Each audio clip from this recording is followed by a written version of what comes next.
Seigneur, parle-nous ce matin.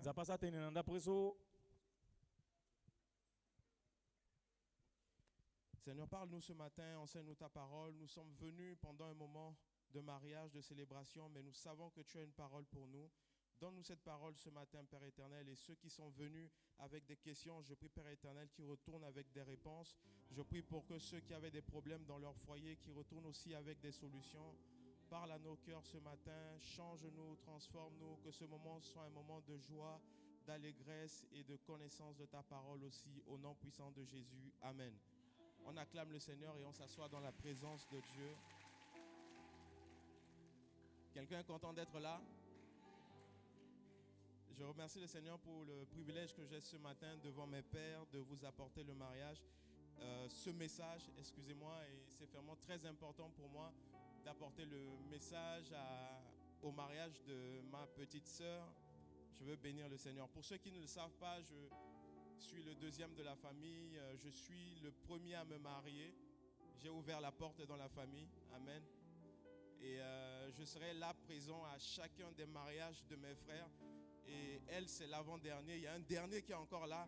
Et je prie pour lui. Je prie pour que ça arrive. Parce que j'ai la foi. Au nom puissant de Jésus. Amen. Tant que tous ne seront pas mariés, ma mission ne s'arrêtera pas. Amen. Et ce matin, ce n'est pas beaucoup un message, mais c'est beaucoup plus vers des conseils que je vais donner à Esther et à son mari ce matin, et je leur demande d'être vraiment très attentifs à ce que je vais dire. Ils en auront vraiment très très très besoin. La plupart des mariés se marient avec quelqu'un qui a 80% de ce qu'ils veulent. 80% de ce qu'ils veulent. En fait, c'est ce qui nous attire chez la personne. Au début, on fait avec ces 80%, mais avec le temps, on commence à s'obstiner pour avoir les 20% manquants. Quelqu'un comprend? Cette personne a les 80% des choses que tu veux. Et les 20% des choses qui manquent, au début, tu te dis ça va passer. Et avec le temps, tu commences à être exigeant pour avoir les 20% qui manquent. Les 20% qui manquent deviennent de plus en plus très importants à tes yeux. Et 20% semblent énormes lorsque vous ne l'avez pas. C'est pas vrai. Quand tu possèdes 80% et tu vois qu'il te manque 20%, tu te dis, les 20% c'est beaucoup. Et tu te bats pour chercher ces 20% là. Et plus tard, ils se rendent compte qu'en fait, en cherchant les 20%, ils ont perdu les 80%. C'est très profond ce que je dis. Tu as 80% de ce que tu veux et tu te dis que non, 20% c'est très important. Et quand tu te mets à chercher 20%, tu perds les 80%. Et lorsque tu gagnes les 20% et que tu as perdu les 80%, tu te rends compte de l'importance des 80%. Et tu commences à regretter. Parce que la valeur des 20%, c'est lorsque ça vient se rajouter aux 80%, n'est-ce pas? Ce n'est pas lorsque ça vient remplacer les 80%. Si tu as 20% entre tes mains et que tu as perdu 80%, tu te rends compte qu'en fait, tu as été trompé. Et c'est ce qui se passe. Vous n'aurez jamais de conjoint parfait. Est-ce que je peux vous le dire? Je ne suis pas venu prêcher un message que tout le monde veut entendre. Je suis venu prêcher la réalité. Vous n'aurez jamais un conjoint parfait. Vous aurez toujours un conjoint à 80%. Et vous devez accepter de vivre avec ces 80% et de laisser les autres 20%. Si vous passez votre vie à chercher les 20% qui manquent chez votre partenaire, vous allez la perdre. Vous allez le perdre. C'est pour ça que dans le mariage et dans le foyer, tu dois avoir les fruits de l'esprit. Le fruit de l'esprit, c'est quoi? C'est l'amour, c'est la tempérance, c'est la bénignité, c'est le pardon. J'ai fini par comprendre qu'en fait, les fruits de l'esprit ne nous servent plus que dans le mariage. Il y a des mariés ici? Ouais. Tu dois avoir le fruit de l'esprit. Pour dormir avec ta femme la nuit, ton cœur est fâché et tu te rends compte que Dieu te dit que tu dois la pardonner. Ceux qui ne sont pas mariés ne comprennent pas ce que je dis. Ils ne comprennent pas. Oh, tu dis-leur qu'ils ne comprennent pas. Ils ne comprennent pas. Le fruit de l'esprit. Tu dois avoir la tempérance, la patience. Tu es patient. Amen. Je prie que Dieu vous l'accorde au nom puissant de Jésus. Il y a une scène qui se passe chaque fois lorsque les gens se marient. Et on l'a repris encore ce matin. Et je pense que beaucoup de vous ne l'ont pas remarqué ou peut-être ne comprennent pas le sens. Et j'aimerais revenir dessus ce matin. Et je prie à Gaël de comprendre parce que c'est très important. On ne va pas nous compter, nous les frères. Ce qu'on a fait là, c'était du sketch. Ce n'est pas important. Mais on voit un père qui fait quoi? Qui prend sa fille et qui la porte et qui le donne à un homme. On voit tout le temps ça, n'est-ce pas? Ce sketch, ce scénario-là est biblique depuis l'Ancien Testament. Le père prend la fille et il l'amène pour le confier à son beau-fils. Qu'est-ce que ça veut dire? La Bible dit que l'homme quittera son père et il quittera sa mère. La Bible n'a jamais dit que la femme quitte son père. La Bible n'a jamais dit que la femme quitte son père. La femme fait quoi? Elle change de père. La femme change de père. Donc, papa, tu es arrivé à la retraite du travail que tu as à faire dans la vie d'Esther. Papa a pris sa retraite aujourd'hui, dans le rôle qu'il doit jouer en tant que père pour toi. Et je veux que Gaël comprenne que tu prends aujourd'hui la responsabilité de jouer le rôle de père dans la vie d'Esther. Tu es le père de Esther. Le père, ça veut dire quoi? Ce n'est pas seulement un titre qu'on te donne. En hébreu, le mot père veut dire Abba. Abba, c'est quoi? C'est la source.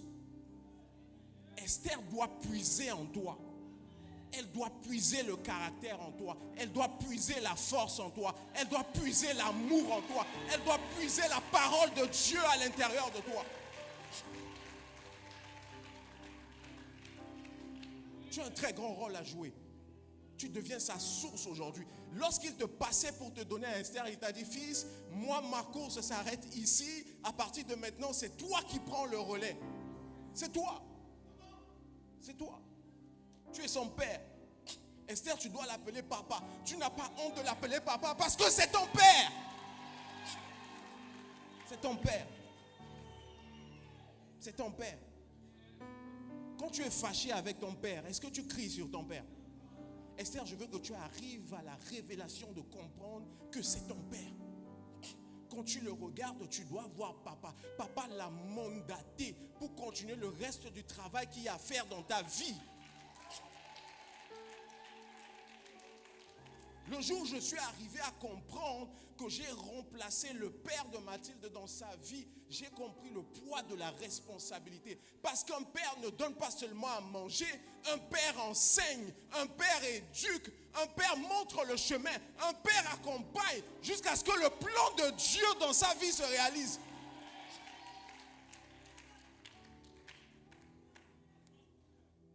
Jusqu'à ce que le plan de Dieu dans sa vie se réalise. Et je vois certains hommes qui négligent leurs femmes. Et je demande, mais est-ce que vous savez que vous êtes leur père? Et je vois des femmes qui négligent leur mari. Je demande, est-ce que vous savez qu'il est votre père? La façon dont tu parles à ton mari, est-ce que tu sais qu'il est ton père? Ton père. Je vais commencer par les codes que j'appelle pour moi les codes de la famille. Certaines expériences viennent de mon vécu, d'autres ce que j'ai appris, mais je sais qu'ils sont très très importants pour vous. La première des choses, et je vais commencer par Gaël, la première des choses, aime ta femme comme toi-même. Si tu n'as pas mangé, si elle n'a pas mangé, tu ne manges pas. C'est ça, s'aimer comme soi-même. Beaucoup de nous n'ont pas compris ce que c'est, mais en fait, ton bonheur dépend de son bonheur. Si elle ne dort pas la nuit, tu ne dors pas la nuit. Je vois des femmes qui ne dorment pas la nuit, qui sont malades, et puis le mari à côté, il ronfle. Arrêtez de ronfler. Si ta femme a des soucis, toi aussi tu as des soucis. Si ta femme va s'endetter, c'est que toi-même tu as des problèmes. J'ai dit à ma femme, je t'interdis d'endetter de l'argent. En effet, si tu as des problèmes d'argent, viens me voir moi. Viens me voir moi. Parce que je veux moi résoudre de tels problèmes. Si une femme dort la nuit avec des problèmes dans sa tête et que toi tu n'es au courant de rien, tu dors, tu ronfles, tu es aux États-Unis, tu n'es pas un père. Tu n'es pas un père, tu es un garçon.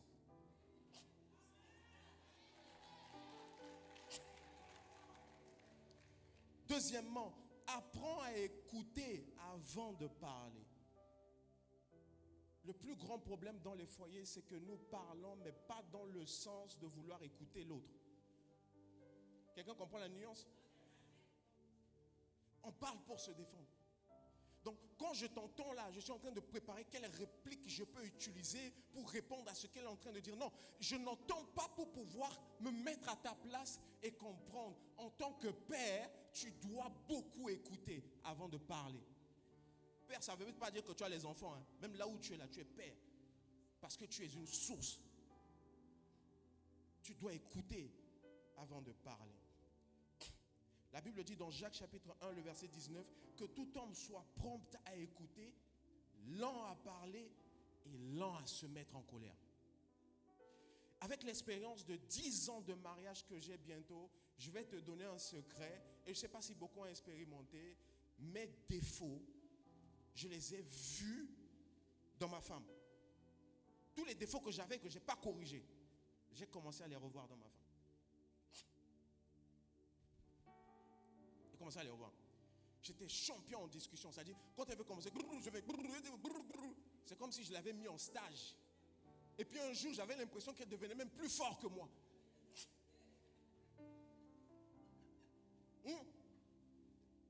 Je vous prêche la réalité. Je ne suis pas venu vous enseigner des beaux histoires. Tous les défauts qui sont à l'intérieur de toi, si tu ne travailles pas dessus sur ton caractère, tu vas la contaminer avec tes défauts. Après, on se lève un jour, ma femme n'était pas comme ça, ma femme n'était pas comme ça. Mais c'est toi qui l'as changé. Pourquoi? Parce que tu n'as pas travaillé sur toi.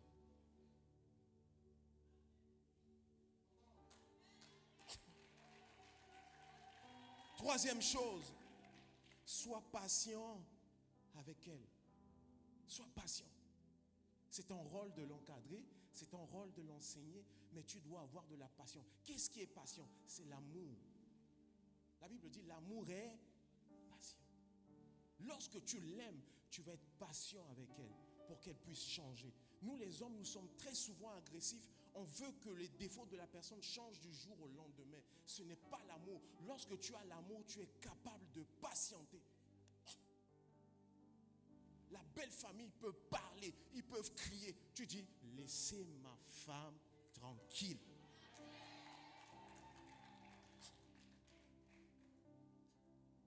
Tu dois être le paratonnerre de ta femme. J'aime bien l'histoire que maman racontait, que papa racontait. Il dit qu'on était venu, il y avait sa belle famille et tout. Il a dit non, c'est moi qui ai épousé ma femme. Vous n'avez pas de problème avec elle. C'est moi. Tu dois être le parapluie de ta femme. Et j'insiste, tu dois être le parapluie de ta femme. De sorte que lorsque la pluie tombe, tu sois capable de la protéger. Ce n'est pas parce que tu le veux, c'est parce que c'est ta responsabilité. C'est ta responsabilité. Tu vas prendre soin de ta famille. Des fois, tu n'auras pas de merci. Je veux que tu puisses savoir ça. On ne te dira pas merci. Les gens vont pas... Les enfants et la femme ne vont pas comprendre comment tu souffres pour avoir de l'argent pour les nourrir. Parfois, tu vas sortir le dernier sou qui est dans ta poche et ils vont te dire que ce n'est pas suffisant. Tu ne dois pas te plaindre, tu dois continuer à assumer ta responsabilité. Pourquoi? Parce que tu es un père. Tu es un père. Vous avez vu, on décore déjà les pères. On ne décore pas les pères. Il y a la fête des mères. Vous voyez la différence avec la fête des pères. C'est une personne qui porte des fardeaux dans le silence. C'est ça un père. Il porte ça en silence. La femme, lorsqu'elle a des problèmes, elle va vers son mari. Vrai ou faux? Les enfants, lorsqu'ils ont des problèmes, ils vont vers leur mère. Vrai ou faux? L'homme, lorsqu'il a des problèmes, il va où? Chez Dieu. Tu dois aller chez Dieu. Lorsque tu as des problèmes, ne va pas chez ton père, ne va pas chez ta mère, va chez Dieu. Va chez Dieu. Quatrième chose, prie avec ta femme. Priez. La Bible dit dans 1 Thessaloniciens 5:17, priez sans cesse. Il y a une communion qu'il y a dans la prière. Mettez-vous ensemble à genoux, tenez-vous les mains et faites comment? Prier. Il y a des petits démons que lorsqu'il y a la communion, ils s'en vont. Pourquoi? Parce qu'il y a l'harmonie. Tenez-vous les mains ensemble et faites comment? Prier. La prière de communion a une grande efficacité. Cinquièmement, honore tes engagements et sois fidèle. C'est beau la journée d'aujourd'hui, mais je t'assure que demain matin à 6h, tout ça sera terminé. Tous ces visages-ci ne seront plus là. Est-ce que tu es conscient de ça? Nous tous là, on ne sera plus là. On va venir ce soir, on va manger, on va faire la fête et demain ce sera fini. On va vous laisser vous seuls devant vos problèmes. Ah oui. On a dit que le mariage c'est la seule école où on te donne le diplôme avant.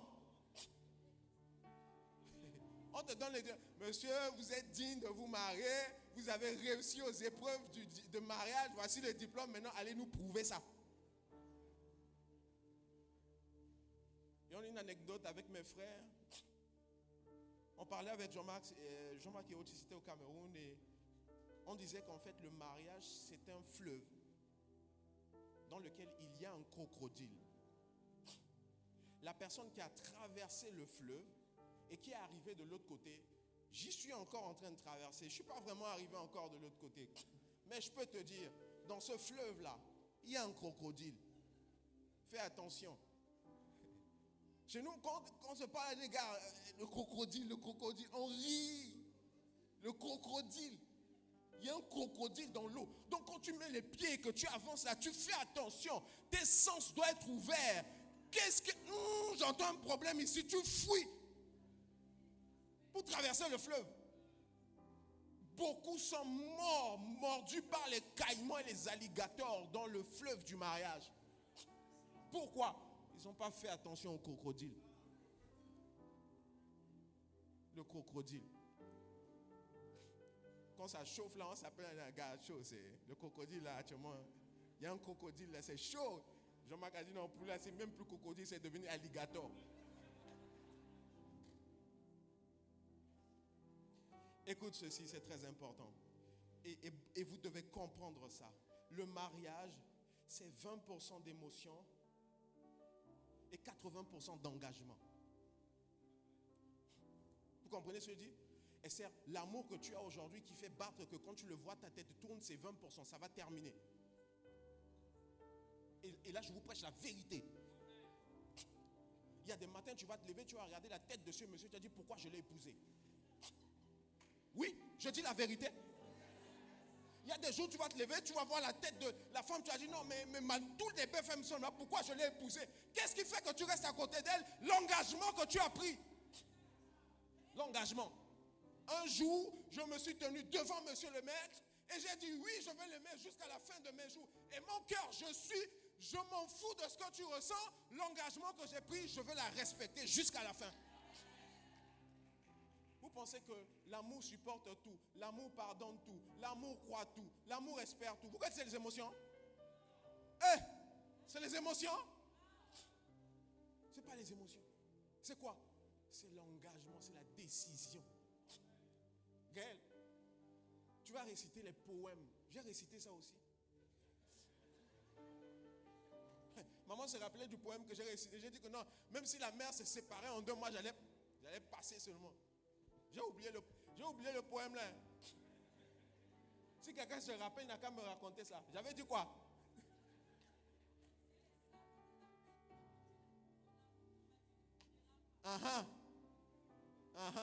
C'est ce que j'avais dit. Moi-même aujourd'hui, après 10 ans, je ne sais même plus ce que j'avais dit. Je suis en train de gérer ce monde dans le fleuve là pour traverser. C'est pour dire quoi? Big. Je sens. Ça va disparaître. Qu'est-ce qui va rester? L'engagement. Ah ouais, vous ne voulez pas entendre les vrais messages, hein? C'est l'engagement. Frère, je t'ai même épousé pourquoi? Ta tête carrée là.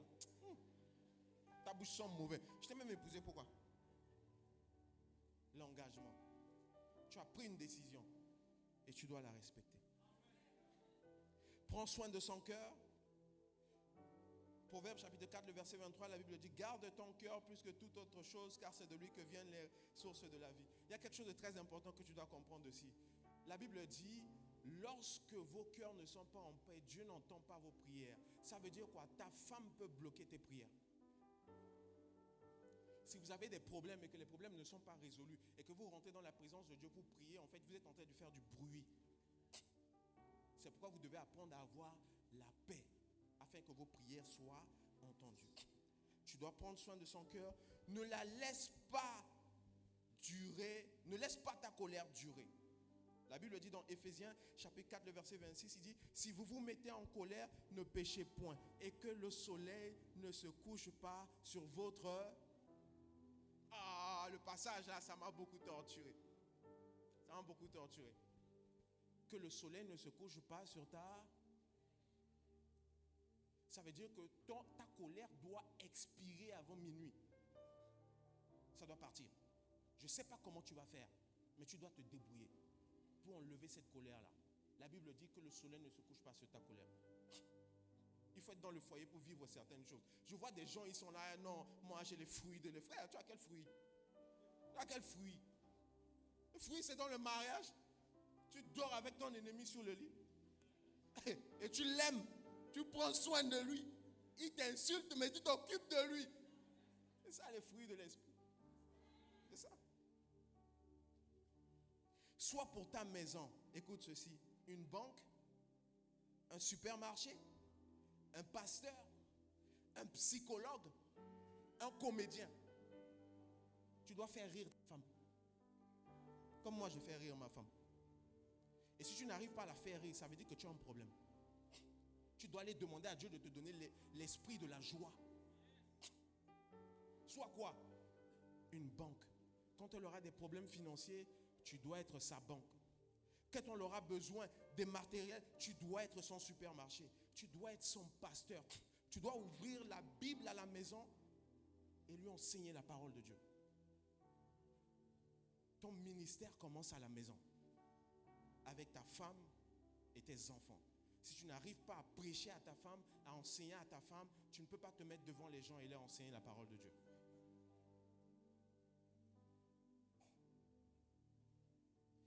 Ne sois pas autoritaire, mais dirige avec amour et rigueur. L'amour, la rigueur. L'amour, la rigueur.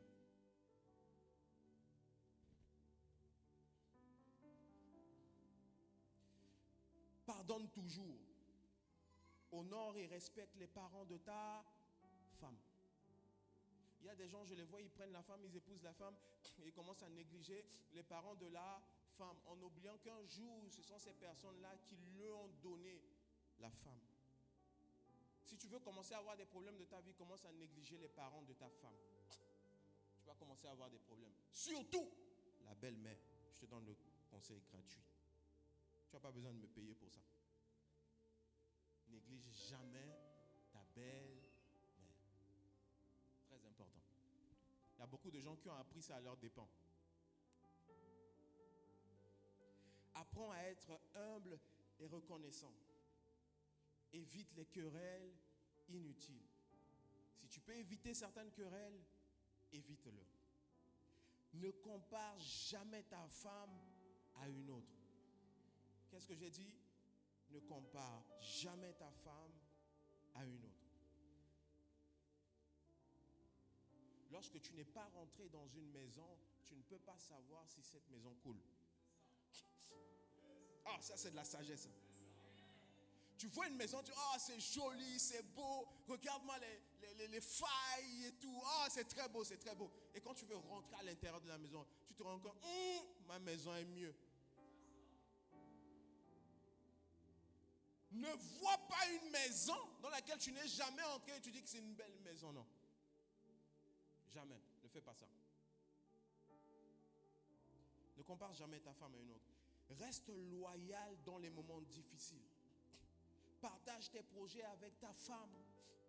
Il y a des hommes, ils se lèvent, ils vont acheter des maisons, leur femme n'est pas au courant. Il y a des hommes, ils se lèvent pour aller acheter des voitures et des investissements. Leur femme n'est pas au courant. C'est moi qui travaille, c'est moi qui gagne l'argent. Mais je vais m'asseoir à côté d'elle. Tu dis, ah chérie, tu vois non, la voiture là, je vais acheter ça. Elle dit, non, ça fait déjà beaucoup de temps, s'il te plaît. S'il te plaît, je veux la voiture là, non, s'il te plaît. Pourquoi? Je cherche la paix. Je cherche la paix. Frère, lorsque tu as été en guerre et tu as été victime de cicatrices, il y a des combats que tu évites. Il y a des batailles que tu évites. Il y a des batailles que tu évites. Honore ton alliance de mariage. La Bible dit dans Malachie chapitre 2, le verset 14, l'Éternel était témoin entre toi et ta femme de ta jeunesse, à laquelle tu es infidèle, bien qu'elle soit ta compagne, la femme de ton alliance. Honore toujours ton alliance. Apprends à demander pardon. Oh non, un homme ne demande jamais pardon. C'est écrit où? Oh non, quand tu demandes pardon, tu es faible. C'est écrit où? C'est écrit où? Oh non, je suis l'homme, je suis le chef, je ne peux pas demander pardon. Frère, demande pardon.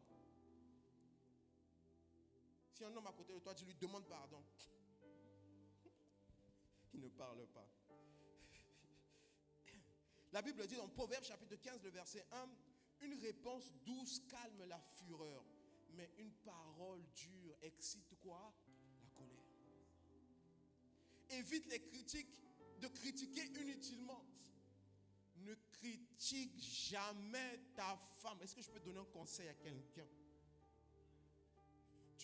Frère, ne faites pas ça. Je vous en prie, pour l'amour du ciel, ne faites pas ça. Ne critique jamais ta femme. Même si ce n'est pas joli, dis-lui c'est beau. C'est beau.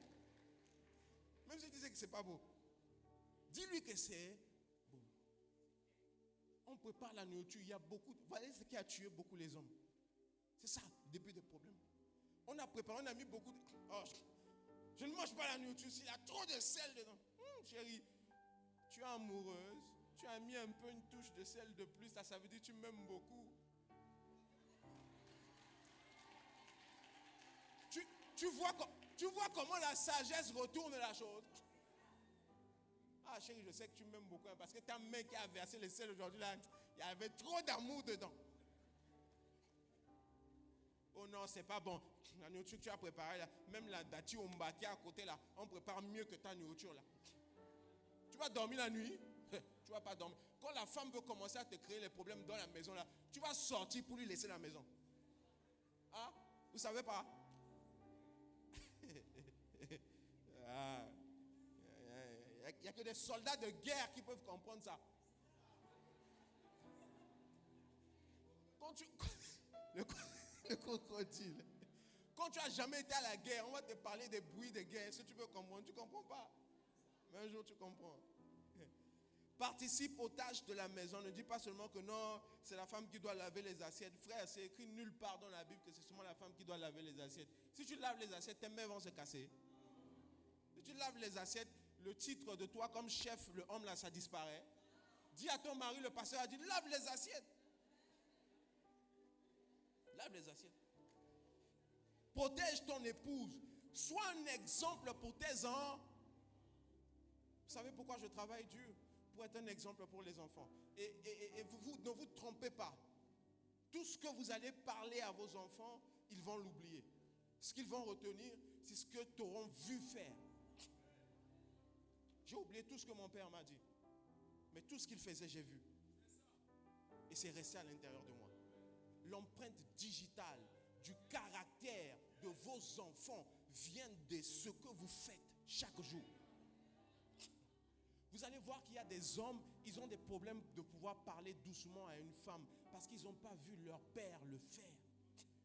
Il y a des hommes, je vais continuer frère, il y a des hommes qui frappent leur femme. Ce n'est pas de leur faute, ils ont vu leur père le faire. Ils ont vu leur père le faire. Donc lorsque je ne lève pas la main sur ma femme, ce n'est pas parce que je n'ai pas envie de le faire ou bien ça ne... Non, c'est parce que je veux véhiculer une éducation et un caractère à mes enfants. Sois un exemple. Si tu voles, tes enfants vont devenir des voleurs. Si tu travailles, tes enfants vont devenir des travailleurs.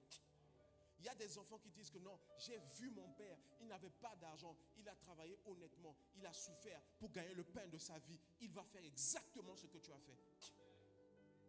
Vous savez pourquoi il y a beaucoup de voleurs, beaucoup de malhonnêtes dans la société? On a eu des pères irresponsables. Des pères irresponsables. Tu dois lui rappeler qu'elle est précieuse et que tu l'aimes. Chaque jour. Le je t'aime que tu as dit hier là, ça a déjà expiré. Demain, dis encore un autre. La femme me dit, non mais je t'ai dit déjà que je t'aime non, et que tu es belle non. Quand tu dois dire encore ça tous les jours, comment? Oh non, je veux que tu dises ça tous les jours. J'ai dit, ok, j'ai trouvé la solution. Je vais prendre une cassette et puis je vais enregistrer, je t'aime, et puis je vais appuyer play, je laisse ça tourner toute la journée. Elle me dit, non, elle veut passer, elle veut que ça sorte de ma bouche. Je dis, hé, les femmes, vous avez quoi? Avec quoi il faut que tu me dises je t'aime et que je suis belle. Hein, les femmes? Mais les femmes ont besoin de ça. Leur émotion n'est pas stable. Ça fait comme ça. Voici l'émotion des femmes. Ça fait comment? Ça fait comment? Et le régulateur, c'est qui? C'est toi l'homme. Tu viens réguler l'émotion de la femme. Quand tu te places là, elle commence déjà à te critiquer dans ce qu'elle dit. Ah chérie, tu es belle, je t'aime. Tout ce qu'elle a dit là, elle oublie. Elle oublie. Pourquoi? Parce que tu l'as complimentée. Partage des moments spirituels avec elle. Sois un homme de paix dans ton foyer. Entretiens l'amour et le romantisme. Sois fidèle à tes pensées, à tes actions. Sois reconnaissant pour tout, pour ta femme chaque jour. Construis votre vie ensemble sur le roc. Et je vais terminer pour toi avec ce petit adage que j'avais partagé. Un homme qui dit je suis désolé lorsqu'il a tort est honnête. Un homme qui dit je suis désolé lorsqu'il n'est pas sûr, c'est un homme sage. Un homme qui dit je suis désolé même lorsqu'il n'a pas raison, lorsqu'il a raison, ça s'appelle un mari. Un mari dit excuse-moi même lorsqu'il sait qu'il a raison. C'est le caractère d'un mari. Si tu dis seulement pardon lorsque tu n'es pas sûr si c'est toi qui as tort, tu es sage. Si tu dis pardon lorsque c'est toi qui n'as pas tort, tu es honnête. Mais lorsque dans les deux cas, tu dis pardon, tu es un mari. Le caractère d'un mari, c'est celui qui est capable, malgré qu'il a tort, de s'asseoir avec sa femme et dire chérie, excuse-moi. Pourquoi? Parce qu'il veut acheter la paix. Je vais tourner vers Esther et je vais te dire, aucun homme n'est parfait. Je l'ai dit tout à l'heure. Ne pense pas que tu vas trouver les défauts de Gaël quelque part. Tu dois accepter ça et vivre avec. Maman disait un jour, on ne trouve pas un homme parfait dans une boutique. C'est vrai, non?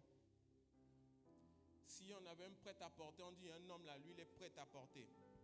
Prêt au mariage, parfait. Tu rentres là-bas, tu mets tchac, tchac. Nous tous là, on allait aller l'acheter. Vrai ou faux? Mais on ne le trouve pas dans une boutique, l'homme parfait. On trouve l'homme imparfait et on parcourt le chemin avec lui. Et pendant qu'on a parcouru ce chemin dans des imperfections, nos imperfections nous rendent parfaits. On tend vers la perfection. Ton mari passe avant tout le monde. J'ai dit quoi? Ton mari passe avant. Ton mari passe avant moi.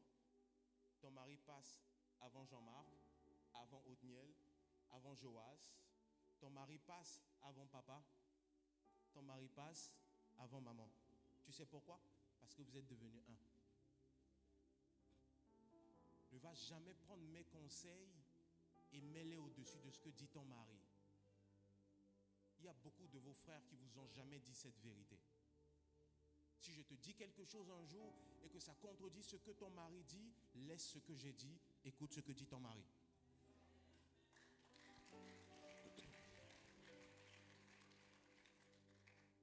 Pourquoi? Il vient avant moi. Et je vais te dire quelque chose. Ton mari est ton commandant. Ton mari est quoi? Ton commandant. Dans l'avion, il y a le commandant et il y a le copilote. Toi, tu es le copilote, lui, c'est le commandant. Je veux que tu arrives à la révélation de comprendre ça parce que ça va t'éviter beaucoup de problèmes dans la vie. S'il dit dans la vie qu'on part à droite, Esther, tu pars à droite.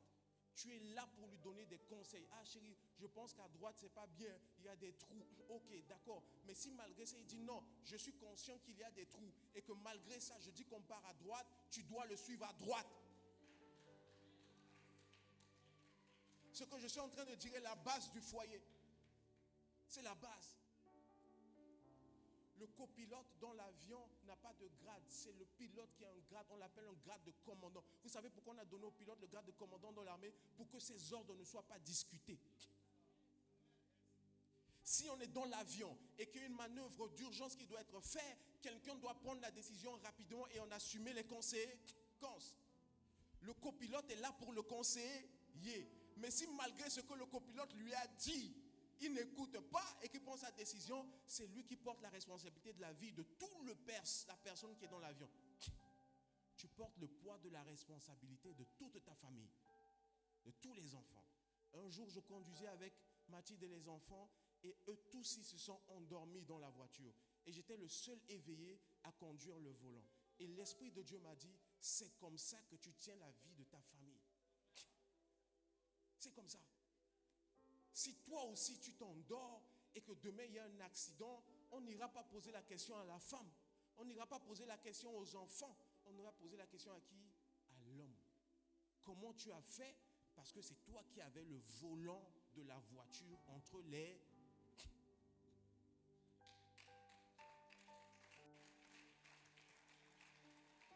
Tu dois commencer à l'appeler mon commandant. Bonjour mon commandant. Ça va mon commandant? Vous allez bien ce matin mon commandant? Qu'est-ce qu'on fait aujourd'hui? C'est ton commandant. Le jour où tu attrapes cette sagesse-là, tu vas réduire 50% des problèmes de ton foyer. Maintenant, comme ton commandant tient le volant de l'avion, pour ne pas dire le volant de la voiture, et que tu sais que c'est lui qui prend les décisions finales, même si tu lui donnes des conseils, qu'est-ce que tu peux faire pour essayer d'orienter ces décisions? Tu dois prier. Toi, si tu ne peux pas le convaincre, il y a quelqu'un qui... Il y a au-dessus de lui un autre commandant. Un commandant au-dessus de lui qui s'appelle Dieu. Et ce qui est très bien, c'est que ce commandant qui est au-dessus de lui, tu as un contact avec lui. Et tu peux lui parler. Ah Seigneur, commandant de mon commandant. J'ai parlé à mon commandant parce qu'il est en train de prendre une mauvaise décision, mais il ne m'écoute pas. Mais comme toi tu es son commandant et que tu parlais, je te demande de le commander. Il y a des jours, j'ai voulu faire des choses. Elle m'a donné des conseils, je n'ai pas entendu. Elle est partie voir le commandant du commandant. Elle a dit au commandant du commandant, je te demande de commander mon commandant parce que mon commandant ne m'écoute pas. Et je dors la nuit, je me réveille le matin, je sens qu'il y a un commandant de commandant qui m'a parlé. Il m'a dit, je suis ton commandant et je t'ordonne comme je suis ton commandant de ne pas faire ça. Et je ne l'ai pas fait. Arrêtez de rentrer dans des combats avec vos maris, dans des affrontements avec... Je vais parler aux femmes ce matin. Tout combat que vous allez faire avec vos maris, vous allez échouer. Parce que ce soit physiquement, vous ne pouvez pas les battre. Sur tous les domaines, vous ne pouvez pas les battre. Parce que Dieu les a créés au-dessus de vous. Mais il vous a donné une astuce. C'est quoi cette astuce? C'est la prière. Les femmes qui mettent leurs pieds à genoux sont toujours debout. Qu'est-ce que j'ai dit? Les femmes qui mettent leurs pieds à genoux sont toujours debout. Ton mari est comme un enfant. Tu dois le savoir ça. Et tu dois t'occuper de lui. Écoute rapidement. Parle lenteux. Ah, ça c'est le problème avec les femmes.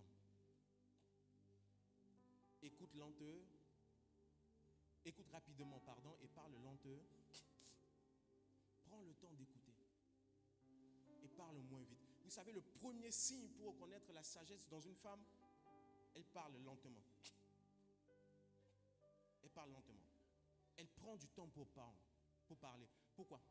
Elle réfléchit à chaque parole qui sort de sa bouche. Et quand tu veux savoir une femme insensée, elle parle. Ne rivalise jamais avec ton mari. Jamais. Même si tu travailles. J'ai vu une femme qui était sage. Elle travaille, elle a de l'argent. Et puis je dis, ah, écoute, mais tu as le S21 Ultra. Tu peux passer au S24 Ultra. Elle m'a dit, non, je ne peux pas passer au S24 Ultra parce que mon mari a encore le S22 Ultra. Quelle sagesse! Quelle sagesse! Elle dit qu'elle ne peut pas aller acheter un téléphone, même si elle a les moyens. Elle ne peut pas aller acheter un téléphone qui est en gamme supérieure à celui que son mari a. Est-ce que vous voyez la sagesse? Pourquoi? Elle ne veut pas complexer le monsieur. Ça, c'est de la sagesse. Non, j'ai mon argent. Je fais de mon argent ce que je veux. Indati wali, mais que tu wali. Indati kolila, que tu inati famille. Esther, je n'ai pas de doute sur ça. Parce que je sais que tu as suivi le bon exemple. Ton argent n'est pas ton argent. C'est votre argent à vous deux. Ton argent, ce n'est pas ton argent. C'est votre argent à vous deux. Le jour où l'argent vous divise, vous avez commencé à être bouffé par les crocodiles. Excuse-toi rapidement lorsque tu sais que tu as tort. Ne sois pas trop jaloux de lui. C'est bon pour votre tranquillité d'esprit. Oh non, où est-ce qu'il est là? Peut-être qu'il est là-bas. Peut-être qu'une autre femme est en train de lui parler. Non, frère. Sois tranquille. Sois tranquille. Vous avez vu le sel faire la publicité? Le sel ne fait pas la publicité. C'est le cube magique qui s'agite. Il sait que tu montes, tu descends. Même si tu as un gaoui de cube magie, tu auras besoin du sel pour préparer. Et toi, la Bible dit que tu es le sel de tu es le sel de la terre. Ton mari, il monte, il descend. Si tu sais que tu es le sel, tu es incontournable. Tu es incontournable. Tu sais qu'il va revenir chez toi. Tu peux vérifier son téléphone si tu le souhaites, cet endroit. Mais ce n'est pas nécessaire. Dormez la nuit, vous regardez les téléphones de vos maris ou de votre femme. Et quand il veut surveiller, tu fais comme si tu dors. Ce n'est pas nécessaire. La Bible dit l'amour fait quand? L'amour fait confiance. Sois toujours honnête en tant qu'épouse. La Bible dit dans Proverbe chapitre 12, le verset 22, les lèvres mensongères sont en horreur à l'Éternel, mais celui qui agit avec vérité lui sont agréables. Dis toujours la vérité. Sois transparente. Il y a une différence entre être transparent et dire la vérité. Transparent, tu commences à tout expliquer pour que ce soit clair. Des fois, tu dis seulement une partie de la vérité. Sois transparent avec ton mari. Il y a quelque chose qui est très important. Aujourd'hui, vous avez un drap qui est blanc. Tout blanc. Qu'on est en train de vous donner actuellement. C'est le blanc de la confiance. Ce blanc de la confiance, lorsqu'il se tache, même si vous le lavez avec l'omo, c'est très difficile que ça redevienne blanc. Il peut redevenir beige. Ce n'est plus blanc. Quelqu'un comprend? Elle va te donner confiance. Si tu trahis cette confiance, elle peut te pardonner, mais ce ne sera plus blanc. Et c'est vice-versa. S'il sait que tu lui as menti une fois, tu as grillé ta confiance. Ta confiance n'est plus blanc, c'est beige. Et les autres problèmes viennent se rajouter dessus. Cette carte qu'on vous donne au début du mariage qui est blanc, on ne le change pas, c'est fini, c'est pour la vie. Et c'est pour ça que je ne veux pas que vous fassiez les erreurs des autres couples et de ceux qui sont passés devant vous. C'est pour ça que je vous donne ce conseil aujourd'hui. Tu as reçu une carte blanche, garde-la blanche.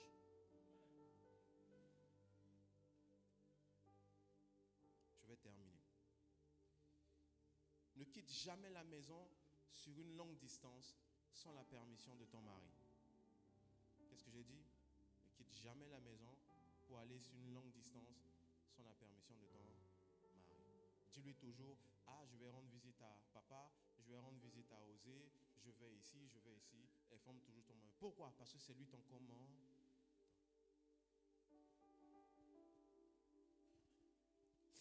Assure-toi de connaître la nourriture qu'il aime et prépare-le au moins plusieurs fois par semaine. C'est très important.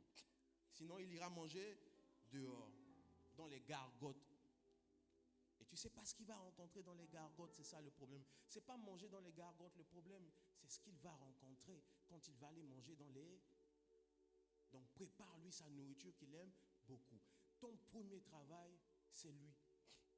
J'ai entendu des adages qu'on dit non, le premier travail, le travail c'est le mari de la femme.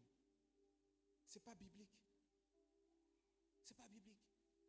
Ton premier travail c'est ton mari. C'est lui. Au commencement, Dieu a créé l'homme. Dieu n'avait même pas prévu créer la femme. Vous savez ça? La femme n'était pas dans le plan de Dieu. La femme n'était pas. Dieu a créé l'homme. Il s'est rendu que l'homme, quelque chose manquait. Quelque chose n'allait pas.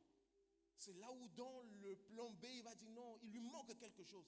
Il va créer la femme.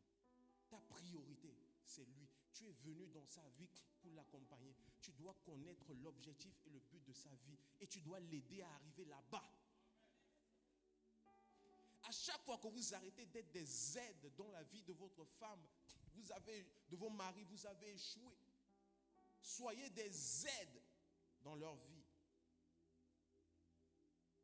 Ne laisse pas ton mari entrer dans la maison avec un colis à la main. Quand il rentre le soir, tout fatigué, cours vers lui. Ah, chérie, tu as eu une bonne journée aujourd'hui, prends les sacs et les effets dans sa main. C'est très important. Tu lui montres quoi? Que tu partages une partie des charges qu'il a eues dans la journée. Il y a des femmes, ils arrivent, ils sont loin là-bas derrière.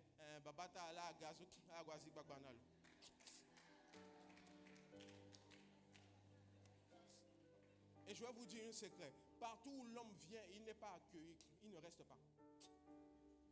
Il ne reste pas. Pourquoi? Parce qu'il n'est pas accueilli. Accueille-le. La Bible dit, Sarah appelait Abraham mon... Tu as honte de l'appeler ton Seigneur, pourquoi? Mon Seigneur, vous êtes rentré, venez, je vais vous aider. Asseyez-vous, je vous enlève les chaussures, je m'occupe de vous parce que vous êtes mon commandant. Appelle Gaël, mon Saint. Ce n'est pas les doudous, les trucs là. Non, non, non. Mon Saint. Ce n'est pas un mon Seigneur qui sort de là. Quand tu vas, tu dis quelqu'un mon Seigneur. Est-ce que tu dis mon Seigneur? En fait, non, non. Mon Seigneur.